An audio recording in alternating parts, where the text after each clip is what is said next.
My name is Melinda William. I was 29 years old the year my parents decided I wasn't ready to sit at their table. They didn't say it gently. They never did. It happened 2 weeks before Thanksgiving, on a Tuesday afternoon, while I was standing in the middle of my warehouse office, staring at a spreadsheet that refused to balance. My phone buzzed. Mom. I already knew the tone before she spoke. Melinda, she said, clipped and precise, like she was correcting an intern. We need to talk about Thanksgiving.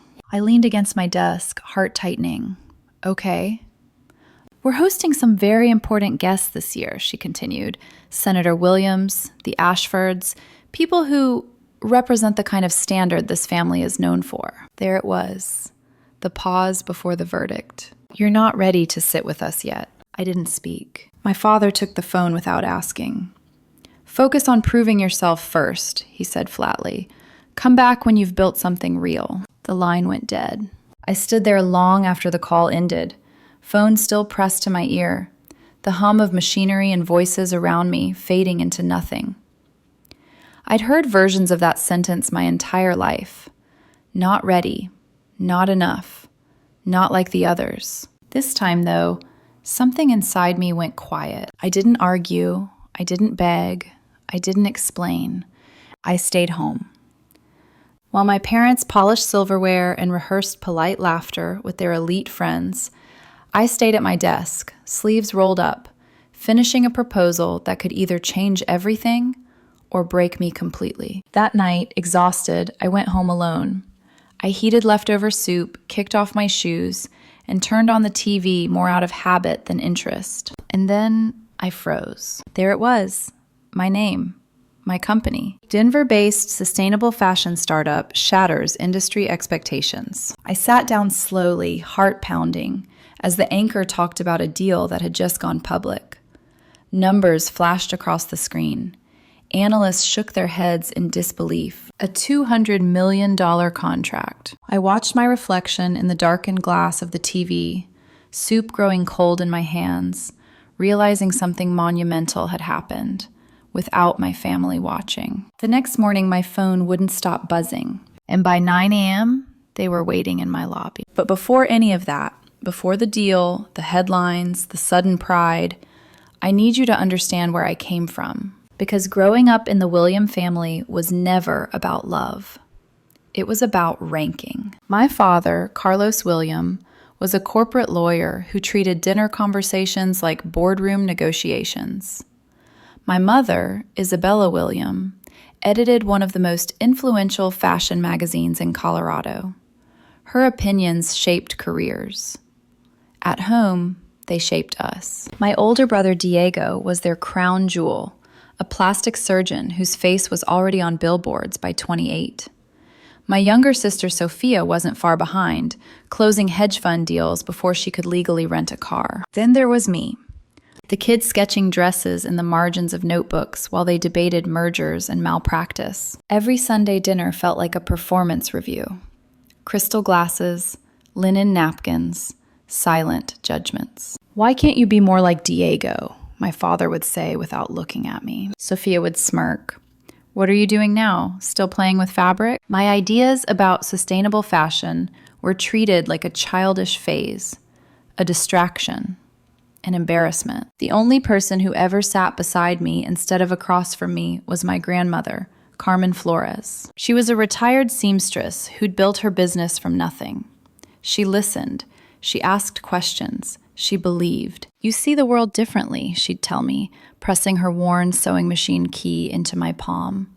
That's not a weakness. When I was 17, she gave me her old sewing machine. Its metal was scarred, its hum uneven. It was the first thing anyone in my family had ever given me without conditions. At 18, after one particularly brutal dinner, I walked out. No one followed. That night, staring at that machine, I promised myself something quietly and completely. If I ever built something meaningful, it would be without their permission. They told me I wasn't ready for their table. They never imagined I'd build my own. I didn't leave home with a dramatic speech or a packed suitcase. I left with silence. After that night, I walked out of the dining room at 18. No one chased me down the hallway. No one knocked on my door. By morning, the house felt like a museum, beautiful, expensive, and completely uninterested in whether I existed inside it. A week later, my mother slid a glossy brochure across the kitchen counter. Top-tier business school. Impressive alumni. Respectable future. This, she said, tapping the cover with a manicured nail, is what success looks like. I waited until she left the room before tearing it cleanly in half and dropping it into the trash. I enrolled at the University of Colorado Boulder that fall, officially declared as a business major, because that was the compromise. The lie I told them. The lie I told myself. On paper, I was doing everything right. In reality, I was suffocating. I sat in lecture halls filled with students who spoke fluently about case studies and profit margins, while my notebooks filled themselves with silhouettes, fabric textures, notes about recycled fibers and ethical manufacturing. My brain was split cleanly in two, one half performing obedience, the other quietly planning an escape. By my sophomore year, the pressure became unbearable. Every phone call home turned into an interrogation. What internships are you applying for? Have you met anyone important yet? Business isn't about passion, Melinda. It's about credibility. The irony never escaped me. My parents lived in industries built on image, yet they couldn't see the reality in front of them. I was miserable. One crisp October afternoon, hands shaking, I walked into the registrar's office and changed my major to fashion design, with a minor in environmental studies. I didn't tell them right away. They found out 2 weeks later when the tuition invoice arrived. My father didn't yell at first. That came later. He stared at the paperwork like it had personally offended him. "You're throwing your future away," he said quietly, on some idealistic nonsense. My mother stood behind him, arms crossed.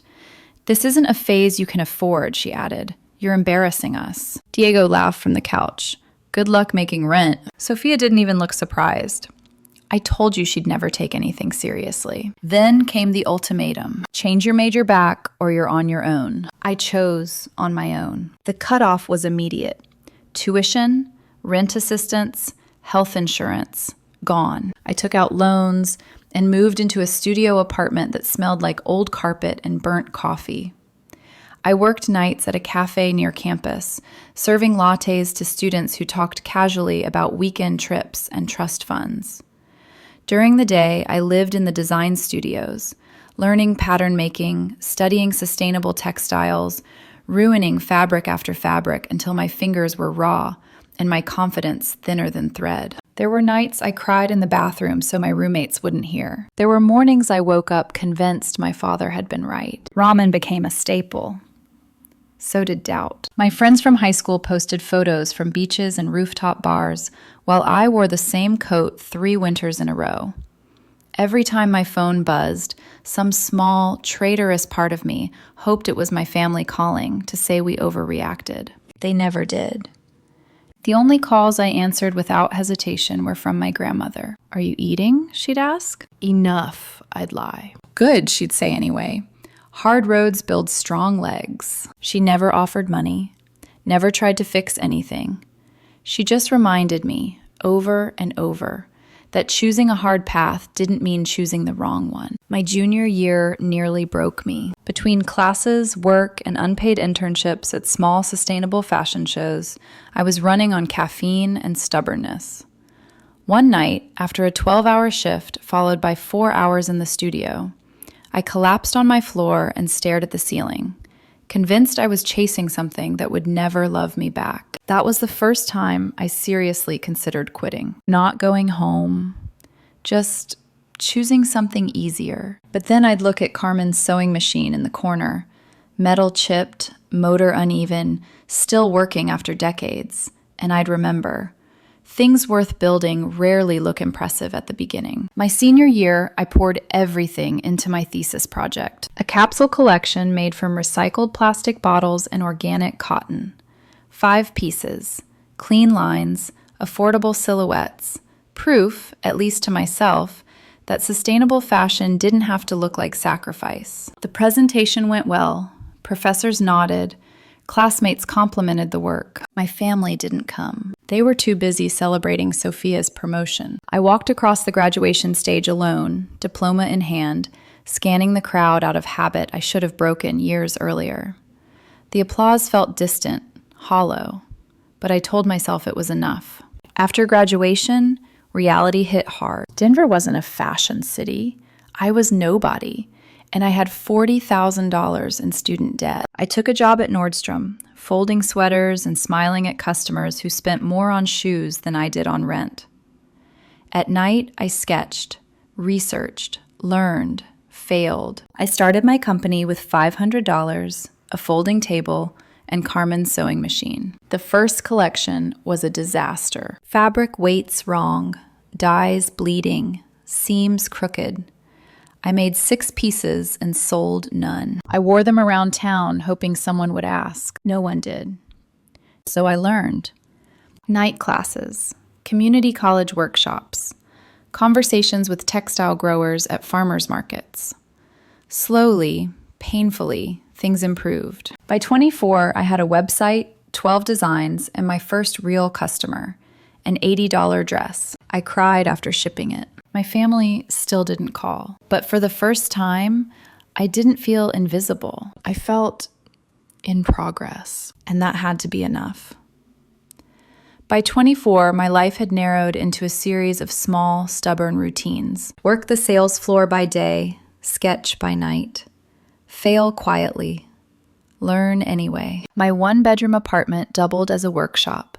Fabric samples lived on the couch, shipping boxes stacked against the wall. The dining nook became a cutting table. Carmen's sewing machine sat in the corner like a witness, loud, imperfect, dependable. I named the company EcoThreads at 2 a.m, fueled by cold coffee and a sense that if I didn't give this dream a name, it might slip away from me entirely. Threads that connected responsibility with style, consciousness with confidence. The early months were humiliating. I posted photos on Instagram that barely cracked double-digit likes. Local boutiques smiled politely and told me to email them. Most never replied. When one designer actually agreed to meet, she glanced at my samples and said, "Sustainable fashion is cute, but it's a niche. Don't build your life around a trend." I walked home afterward in the snow, holding back tears, reminding myself that every industry starts as a niche until someone proves it isn't. Money was always the loudest problem. I tracked every dollar. I learned to stretch meals, to say no to social invitations without explaining, to accept that exhaustion was my new baseline. There were nights I fell asleep with fabric scissors beside me and woke up with thread stuck to my cheek. Still, something slowly began to change. My construction improved. My sourcing got smarter. I learned how to buy dead stock fabrics, high-quality materials big brands discarded. Waste to them, opportunity to me. I made mistakes faster, learned faster. And then, at a small sustainability conference in Boulder, I met Jake Thompson. I hadn't planned to go. Tickets weren't cheap, and conferences had a way of reminding me how small I still was. But I printed business cards at the FedEx office anyway, and wore one of my own dresses, a navy piece made from recycled polyester that moved like silk. Jake was on stage talking about ethical supply chains for his family's organic food distribution company. He spoke clearly, practically. No buzzwords, no preaching. Just systems. After his talk, I waited until the crowd thinned and introduced myself. I gave him my elevator pitch out of habit, fast, guarded, ready for dismissal. Instead, he touched the sleeve of my dress. "Is this recycled?" "Yes," I said. "And affordable?" "That's the goal." He smiled. "Then you're solving the right problem." We talked for 40 minutes about sourcing, about margins, about how sustainability fails when it becomes elitist. He didn't talk over me. He asked questions, smart ones.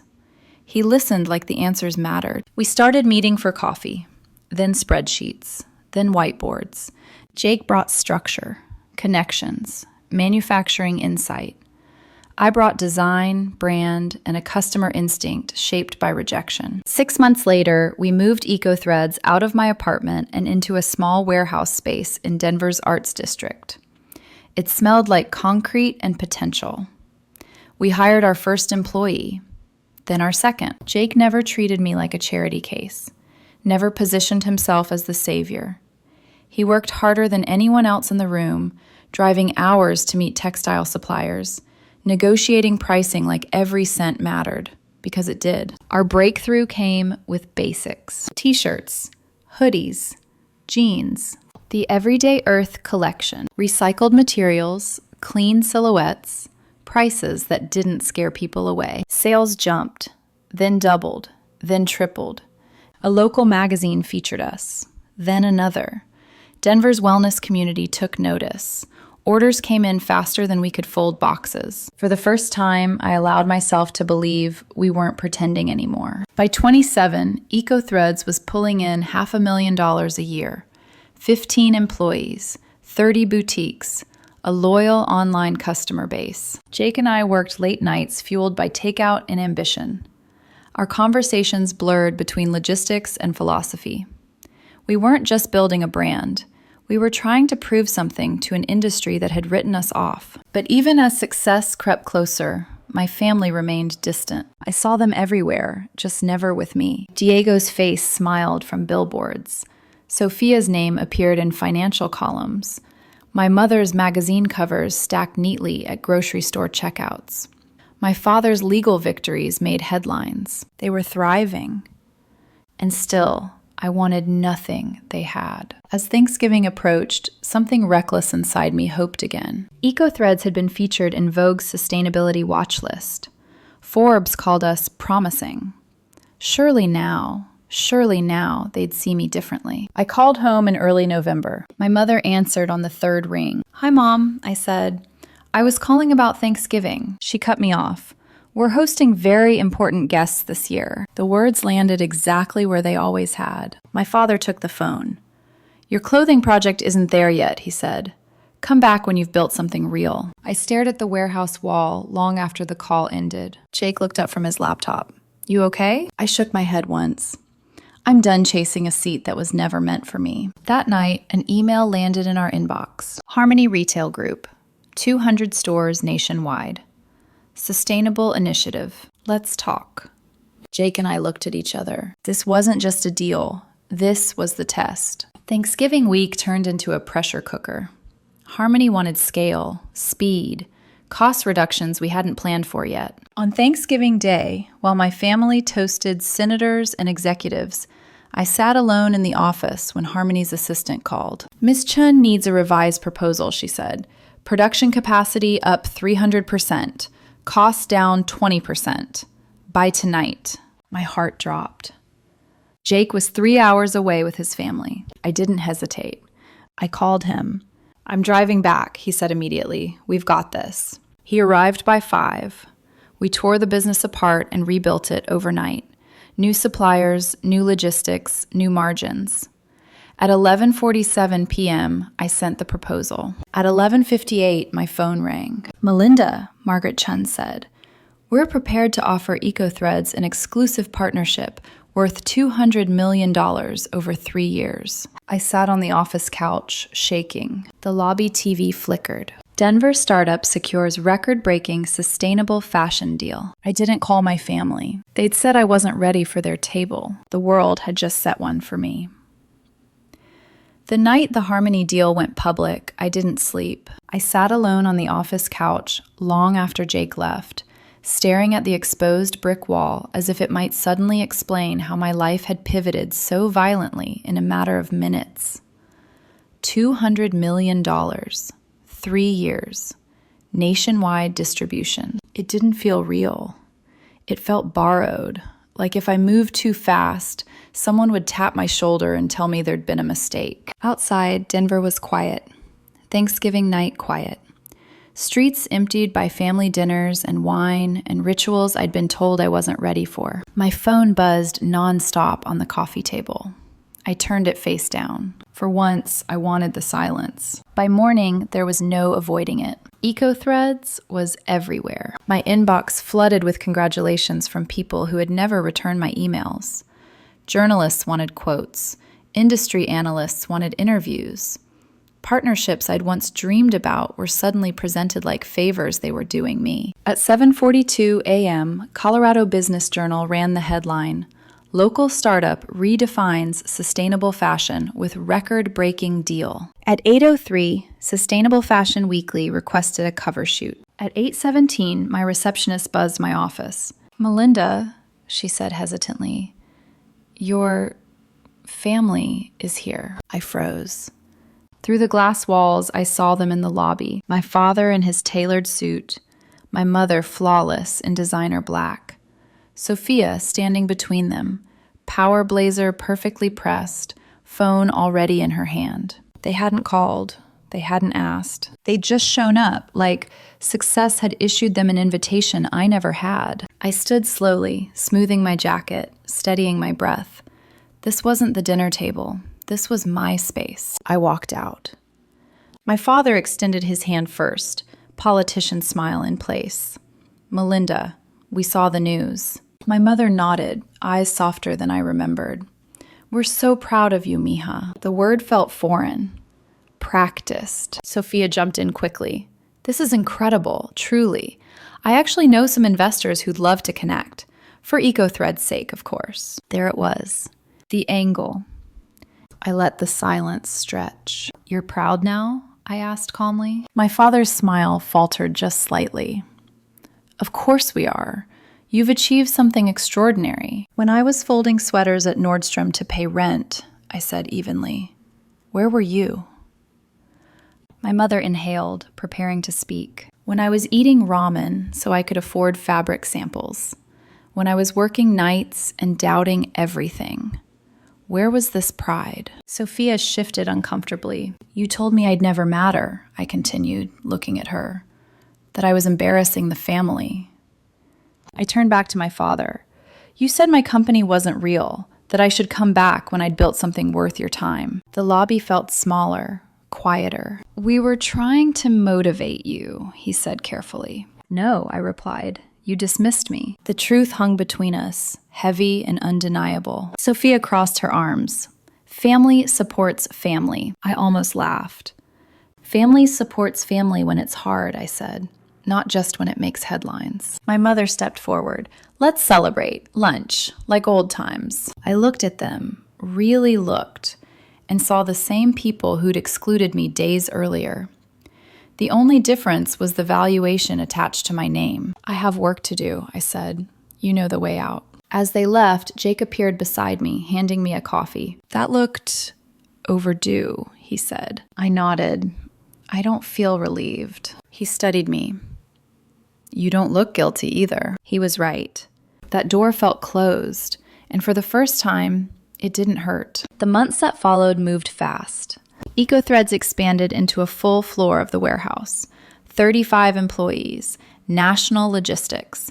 Systems I'd once only read about were suddenly my responsibility. Harmony pushed hard, but fairly.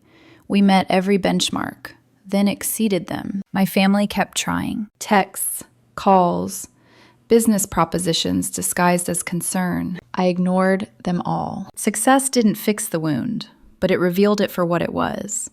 And I finally understood something I'd been too busy surviving to see before. Their approval had always been conditional. Mine didn't need to be. 6 months after the Harmony deal, Eco-Threads no longer felt like a startup fighting for oxygen.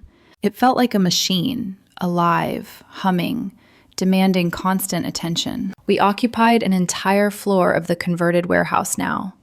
Glass-walled offices, design rooms filled with fabric rolls and pattern boards, a logistics team that spoke in timelines and contingencies instead of hope. 35 employees who showed up every morning because they believed in what we were building. I was 30, and for the first time in my life, I wasn't bracing for impact every time my phone rang. The world had finally caught up to what I'd been trying to build in silence. The invitations came first. Panels, conferences, industry dinners with people who used to look through me at networking events. I learned how to say no without apology and yes, without gratitude that felt like debt. The media followed. Eco-threads on magazine covers. My face attached to words like visionary and disruptor.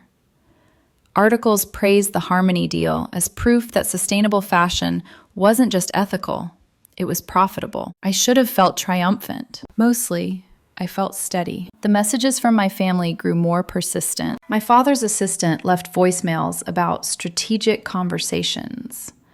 My mother texted links to articles about me with heart emojis that felt oddly performative. Sophia showed up at the office one afternoon without an appointment, pitching a collaboration between Eco-Threads and her hedge fund's sustainable portfolio. I didn't see her. Security escorted her out. Diego finally reached out through LinkedIn, of all places. Family healing matters more than old misunderstandings, he wrote. Would love to reconnect. I left it unread. Jake noticed before I said anything. They don't stop, do they? He asked one night as we sat in the conference room, papers spread between us, the city glowing through the windows. No, I said. They just changed tactics. He didn't tell me what to do. Never did. He just nodded, like he understood something most people didn't. That the hardest part of success isn't reaching it. It's deciding who doesn't get to claim it with you. Work kept us close. Long hours, late nights, shared pressure. Somewhere along the way, the dynamic between us shifted. It wasn't dramatic, no line crossed, just moments. The way he brought me coffee without asking when deadlines piled up. The way I trusted him with decisions that used to keep me awake at night. The way laughter found us in rooms that used to feel heavy. We didn't talk about it. We didn't need to. The real turning point came at an industry gala in New York. Eco-Threads had been invited as an emerging leader in sustainable innovation. I wore a black dress from our newest line, clean, unfussy, confident. Jake stood beside me, sharp but relaxed, like he belonged there too. Halfway through the evening, I felt it before I saw it. My parents. They moved through the room like they owned it. My mother greeting editors she'd once mentored, my father shaking hands with executives who now recognized my name before his. When they spotted me, their faces lit up. There was no hesitation this time. My mother kissed my cheek. Melinda, everyone's been asking about you. My father placed a hand on my shoulder like it had always belonged there. We tell everyone how proud we are. Sophia appeared moments later, champagne in hand. You're a legend now, she said, smiling wide.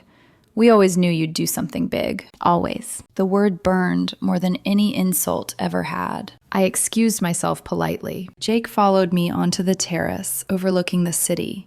The night air was cold, sharp, clarifying. They're rewriting it, I said quietly. He didn't ask who. They're telling the story like they supported me, like they believed in me. And that matters because, he prompted gently. I stared out at the lights. Because part of me wants to scream the truth, and part of me is tired of fighting for it. He leaned on the railing beside me.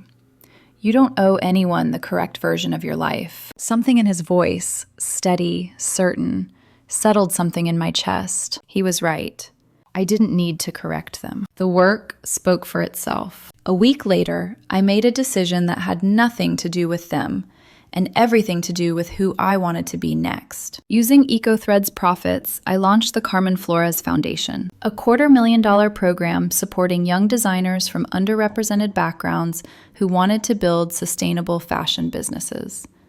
Grants, mentorship, access. At the opening ceremony, I stood on a small stage, looking out at faces that reminded me painfully of my younger self. This foundation is for people who've been told their vision isn't practical, I said. For those who don't have a cheering section yet. Jake watched from the side, pride unmistakable. The first grant recipient was an 18-year-old designer with a prototype for biodegradable athletic wear. His hands shook as he accepted the check. I thought of my grandmother, her sewing machine, her quiet faith. For the first time, the past felt complete, not erased, integrated. That night, as the applause faded and the room emptied, Jake and I stayed behind, sitting on the edge of the stage. You okay? He asked. I smiled, small, real. I think I finally am. He hesitated, then reached for my hand. I didn't pull away. Some things don't need announcements. They just need honesty. By the time EcoThreads crossed its first full year with Harmony Retail Group, the numbers stopped feeling abstract. 200 stores, nationwide distribution, a supply chain that ran on intention instead of shortcuts. We weren't proving ourselves anymore. We were setting standards. The office had changed again. More people, more noise, more momentum. Designers argued over fabric swatches. Logistics managers debated timelines. The energy wasn't frantic. It was focused, purposeful. This was the kind of environment I'd always imagined but never dared to expect. My family still hovered at the edges of my life. Text messages that began with, "Hope you're well," and ended with subtle requests. Invitations to dinners framed as reconciliation, but scented with opportunity. My father's assistant tried one last time to schedule a private conversation. I declined. Not angrily, not dramatically, just completely. What surprised me most was how little guilt came with that choice. I'd spent so much of my life believing distance meant failure, that walking away was something weak people did when they couldn't handle complexity. But distance, I learned, can also be clarity. Jake and I didn't announce anything either. We didn't need to. Somewhere between late-night strategy sessions and shared exhaustion, our partnership had deepened into something unmistakable. He knew when to challenge me and when to let silence do the work. I trusted him in ways I'd never trusted anyone, not with control, but with presence. One night, after a 14-hour day, we stayed back in the office, lights dimmed, city glowing outside the windows. "You ever miss it?" he asked casually. The idea of family, I mean. I thought about it carefully. "I miss what I thought it was supposed to be," I said, "not what it actually was." He nodded. "That makes sense." We stood there for a moment, neither rushing to fill the quiet. Then he said, "You know, you built something rare, not just a company, a culture." I smiled. "I had a lot of practice building it alone." "You're not alone now," he said gently. And just like that, something settled into place. Not loudly, not dramatically, but permanently. The Carmen Flores Foundation became my anchor. Watching young designers walk into our workshops with nervous hope in their eyes felt like closing a circle I hadn't realized was still open. Each grant, each mentorship session felt like a message sent backward through time, to the girl who sketched in secret, who ate ramen and doubted herself, who was told she wasn't ready. She had been ready, just not for their table. At an industry event months later, a journalist asked me a question I'd been expecting for years. "How does it feel," she said, "to finally earn your family's pride?" I didn't hesitate. "I didn't earn it," I replied calmly. "I outgrew the need for it." The quote ran everywhere. My parents never commented on it. I heard through Denver social circles that they still told people they'd always supported my entrepreneurial spirit, that they'd known I'd succeed all along. I let them have that story. It costs me nothing now. Because here's the truth they never understood. My worth was never something they could grant or deny. Every rejection sharpened me. Every lonely night taught me resilience. Every failure trained me to build better, stronger, smarter. EcoThreads wasn't just proof that sustainable fashion could be profitable. It was proof that approval is not a prerequisite for success, that you can be excluded, dismissed, underestimated, and still build something extraordinary. My parents once said I wasn't ready to sit at their table. They were right. I was ready for something bigger. I was ready to build my own table, set my own standards, and invite people who saw possibility instead of flaws. And from where I'm standing now, the view is incredible.